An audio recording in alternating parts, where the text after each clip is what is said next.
আমরা কি পিঠা বানাইতেছি, তো এগুলারে কে কি পিঠা বলেন জানি না। আসসালামু আলাইকুম, সবাই কেমন আছেন? আশা রাখছি খুব ভালো আছেন। আলহামদুলিল্লাহ আমিও খুব ভালো আছি। তো আমাদের দেশে এগুলা ফুল পিঠা বলে, কেউ পাক্কুন পিঠা বলে। এগুলা বেজেতে শিরার মধ্যে দিতে হয়। তো আমি এখন পিঠাগুলা ভাজবো। দেখেন সুন্দর করে লাল লাল করে ভাজতে হবে। তো বাইজা এই দেখেন আমি এখন শিরার মধ্যে দিচ্ছি। এই যে শিরার মধ্যে দিলাম, দেখেন কত সুন্দর কালার চলে আসলো।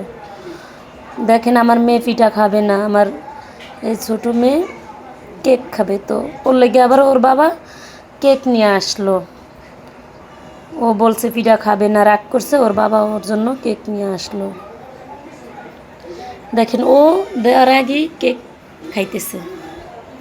আমি বলতেছি